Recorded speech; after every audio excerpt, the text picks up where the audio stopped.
Hi hello welcome back to our channel. Long weekend ను clash చేసేందుకు మనకి 4 సినిమాలు వచ్చాయన్నమాట. ఇంకా ఈ 4 సినిమాల్లో పెద్ద సినిమాలు మాత్రం బాక్స్ ఆఫీస్ వద్ద బొక్కబొర్ల పడ్డాయి. ఇంకా చిన్న సినిమాల విషయానికి వస్తే మంచి టాక్ వచ్చినప్పటికీ ప్రేక్షకులను థియేటర్ దాకా తీసుకెళ్లలేకపోయాయి అన్నమాట. అయితే ఈ విషయాన్ని పక్కన పెడితే ఇందులో ఉన్న హీరోయిన్స్ ఇంకా ఇండస్ట్రీలో ఎంతవరకు రాణిస్తారో ఒక లుక్ వేద్దాం.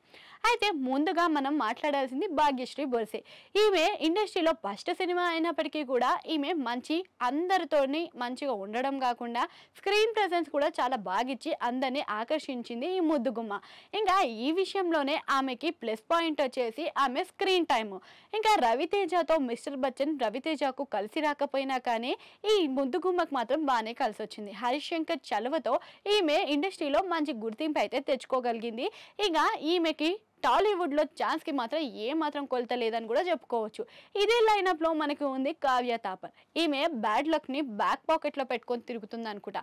ఈమె తీసిన డబుల్ ఇస్మార్ట్ సినిమా మనకి బాక్స్ ఆఫీస్ వద్ద నిలబడలేకపోయింది. ఇంకా అదే విషయంలో ఈమె సినిమా కోసం చాలానే కష్టపడిన కష్టానికి ఫలితం లేకుండా పోయింది. అయితే ఈ సినిమాలో హీరోయిన్గానే కాకుండా ఐటమ్గా కూడా కనిపించింది. అంతేకాకుండా దీనికి తోడు ఈమె యాక్షన్ సీన్స్ కూడా ఉన్నాయన్నమాట. ఇంత కష్టపడ్డా కానీ సినిమాకి ఆమె ప్రతిఫలం అయితే దక్కలేకపోయింది. ఇంకా ఇదే తరహాలో ఇంకో హీరోయిన్ ఉంది, తనేనండి మాలవిక మోహనన్. ఈమె విక్రమ్తో కలిసి తంగ్లన్ సినిమాలో నటించింది. అయితే ఈ సినిమా ఈమె మంచి తెలుగు ప్రేక్షకుల్లో మంచి లక్ష్యాన్ని అయితే తెచ్చుకుందాం అని భావించిందనమాట. అయితే ఆమె లక్ష్యంగా పెట్టుకున్న తెలుగు ప్రేక్షకుల్లో ఆమె గుర్తింపు దక్కించుకోలేకపోయింది. పైగా ఈ సినిమా కొన్ని సెక్షన్ ప్రజలకు మాత్రమే నచ్చిందని కూడా చెప్పుకోవచ్చు. అయితే ఈసారి తీసే సినిమాలో అయినా ఆమె లక్ష్యం అనేది పూర్తవుతుందో చూడాలి మరి. ఇంకా ఇదే లైనప్లో మనకి చిన్న సినిమా అయినా కానీ అందరినీ మెప్పించిన సినిమా ఇదేనండి మన ఆయి సినిమా. అయితే ఈ సినిమాలో మనకి నయన్ సారిక ఈ హీరోయిన్ భాగ్యశ్రీ తర్వాత అందరినీ మెప్పించిన స్థానంలో ఉన్న హీరోయిన్ నయన్ సారిక. ఇక పేరుకు తగ్గట్టే నయనాలు సాగిస్తూ ఈమె మంచి గుర్తింపునైతే తెచ్చుకుంది. కుర్రకారులు అందరి చూపు కూడా ఈమె వైపు తెప్పుకుంది. అయితే ఈమెకు కూడా టాలీవుడ్లో మంచి ఆఫర్లు అయితే క్యూ కట్టుకున్నాయన్నమాట.